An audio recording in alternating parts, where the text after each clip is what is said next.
If there is one thing you are most likely underestimating in modern life, it is probably sleep.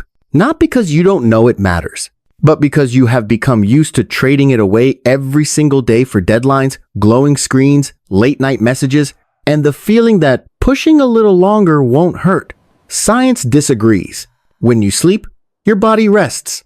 Your brain does not. The brain begins the most important shift of its day. During the hours you lie still, the brain reorganizes everything you experienced. Memories, emotions, fragments of information, unfinished decisions. What needs to be kept gets carefully packaged so you can recall and use it later. What is unnecessary gets discarded. At the same time, the brain performs a less visible but absolutely vital task: clearing biological waste, toxic byproducts that build up while you are awake, thinking, stressing, and processing all day. The deeper you sleep, the more effective this cleanup becomes. Light sleep, fragmented sleep, or too little sleep, and the waste stays. Then you wake up with a familiar feeling: a heavy head, poor focus, irritability, low mood, fading motivation, without quite knowing why. Science shows that sleep deprivation does more than make you tired. It weakens memory, sharply reduces concentration, and destabilizes emotions. Over time, it increases the risk of anxiety and depression. More alarming still, staying awake too long puts the brain into a neurological state similar to alcohol intoxication. Impaired judgment, slower reactions, riskier decisions, except you don't feel drunk at all. Many accidents and major mistakes in life do not come from lack of ability. They come from a brain that is exhausted but still being forced to perform. In the long run, research has also found a connection between chronic sleep deprivation and increased risk of cognitive decline. When the brain is not properly cleaned, year after year, the consequences become difficult to avoid. So, is the solution complicated? Not at all. Adults need an average of 7 to 9 hours of sleep per night for optimal brain function. Not catching up, not weekend sleep, but consistent sleep. Turn off screens about 1 hour before bed, go to bed, and wake up at the same time every day. Limit caffeine in the late afternoon and evening. Avoid alcohol and heavy meals before sleep.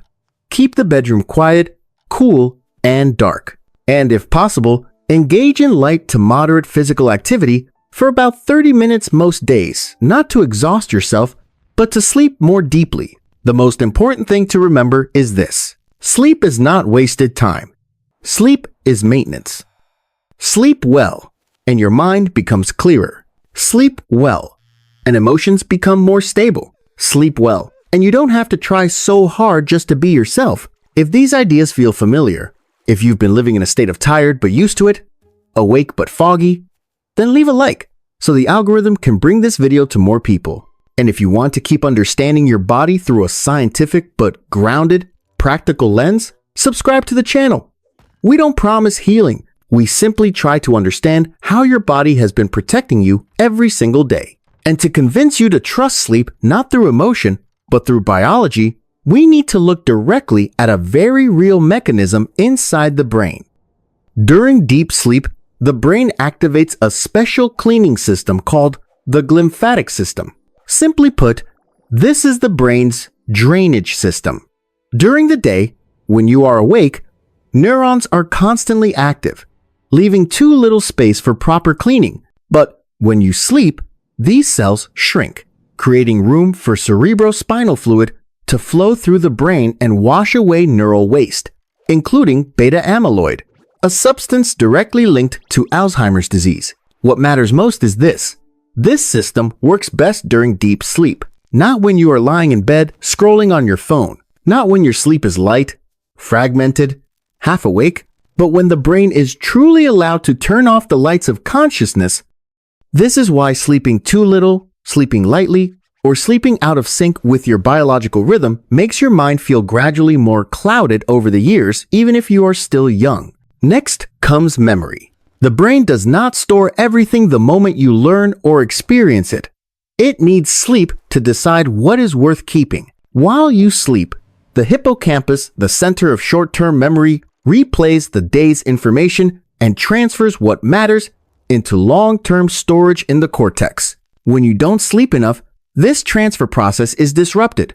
The result is that you learn a lot but remember little, experience a lot but feel it slipping away quickly. This is not because you lack focus. It is because the brain hasn't had time to save the file.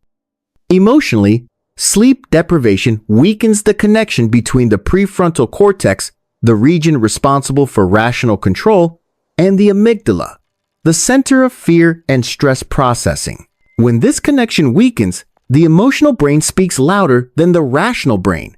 You become more irritable, more sad, more anxious, more reactive to situations that are not actually serious. Neuroscience has measured this with brain imaging, not subjective feeling. In other words, lack of sleep makes you more sensitive to the world, but less capable of handling it. And if you've ever thought, I'm used to it, I can still function, here is an uncomfortable truth. A sleep-deprived brain loses the ability to accurately judge its own decline. You feel fine, but your reaction time, judgment, and precision have already dropped significantly, just like someone who has been drinking but believes they are sober. That is why science compares prolonged wakefulness to alcohol intoxication at the neurological level. And that is also why accidents, mistakes, and poor decisions most often happen during periods of chronic sleep deprivation. The key point is this: the brain does not ask for anything extreme. It only needs consistency, 7 to 9 hours each night, aligned with your biological rhythm in a suitable environment. No complicated tricks, no expensive products, just stop treating sleep as something you can cut away. If, at this point, you recognize some familiar signs in yourself, leave a like so others can see this too. And if you want to continue watching videos that explain the human body through real science and real life without fear-mongering, without false optimism, don't forget to subscribe to the channel. Everything you haven't slept enough for. Your brain has been trying to carry on your behalf every single day. At this point, there is a very common misunderstanding I see in most people who have been chronically sleep deprived for years. They think sleep is a matter of duration, while science shows that sleep is a matter of rhythm. The brain doesn't just need enough hours, it needs the right timing.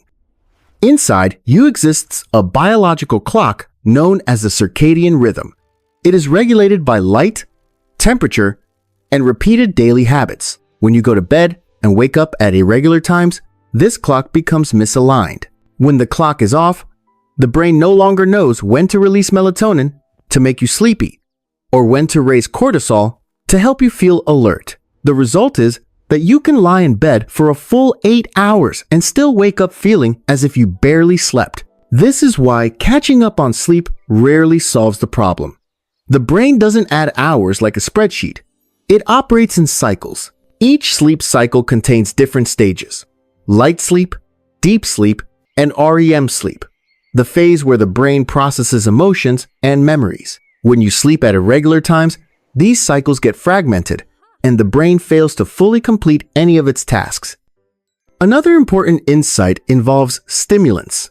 Many people believe that afternoon coffee only has a mild effect, or that evening alcohol helps them sleep better. In reality, caffeine can remain active in the nervous system for many hours after consumption, reducing the depth of sleep without you realizing it. Alcohol may make you fall asleep faster, but it disrupts sleep architecture, especially REM sleep, which is essential for emotional regulation. You sleep, but the brain does not heal. Temperature is another often overlooked factor. The brain needs the body to cool down slightly in order to enter deep sleep.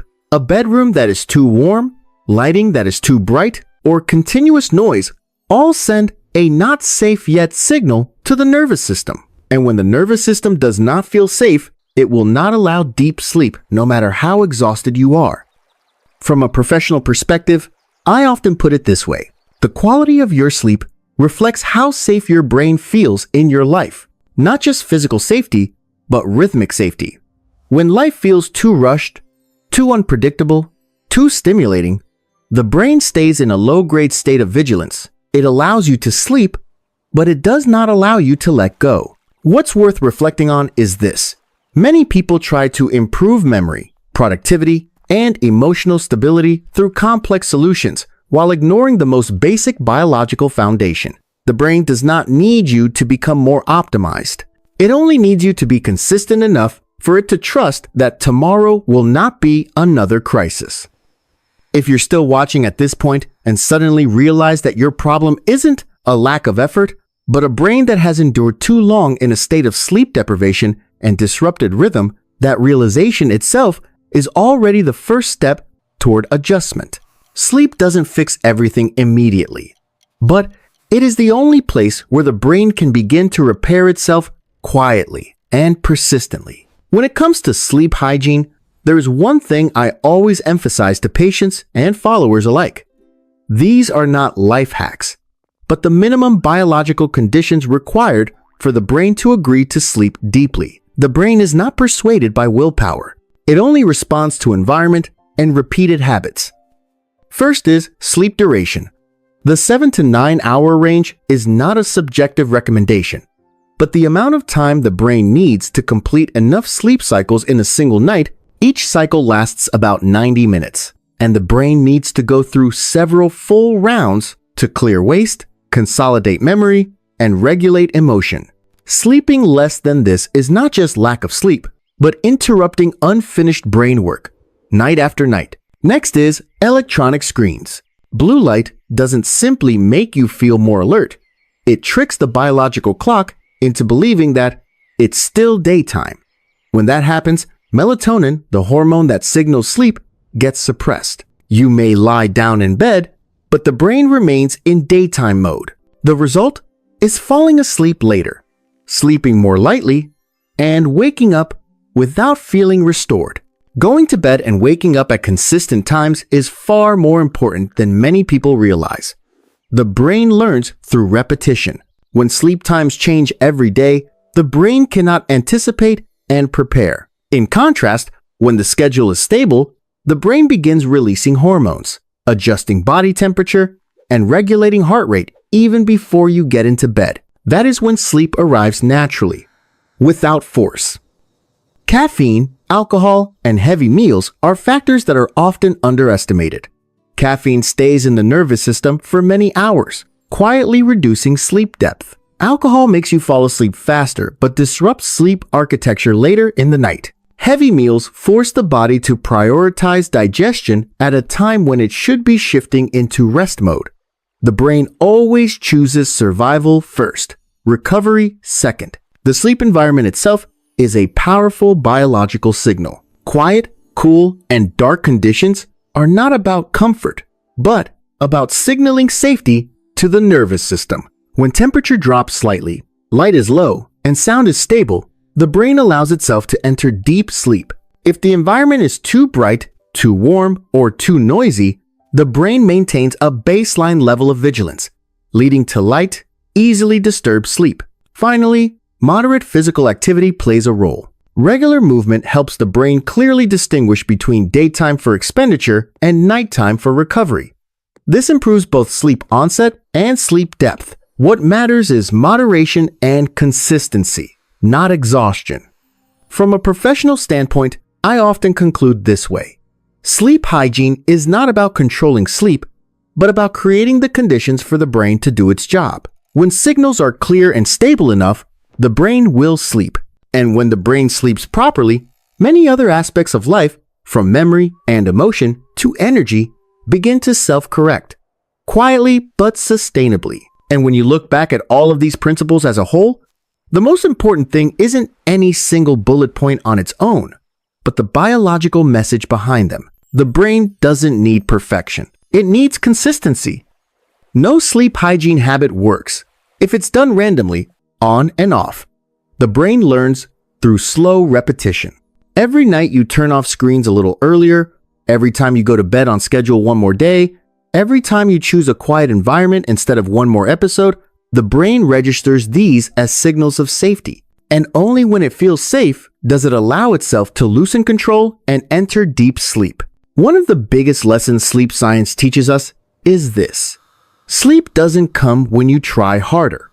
It comes when you stop forcing yourself to live against biology. Many intelligent, hardworking, highly disciplined people still sleep poorly, not because they're doing something wrong, but because they're living at a pace that's too rushed for the brain to trust. If there's one thing to carry with you after this video, let it be this. Treat sleep as a dialogue, not a task. Each night, you're telling your brain that today has ended, that there's nothing left to stay alert for, that tomorrow will arrive on a familiar rhythm. When that message is clear and consistent enough, the brain responds with recovery. Sleep doesn't fix everything immediately, but it is the only place where the body and the brain can return to their baseline state before fatigue, stress, and unhealthy habits accumulate. And in the modern world, where everything constantly asks you to be faster, more productive, stronger, sleeping properly may be the quietest act, and also the deepest form of self-respect you can practice every day.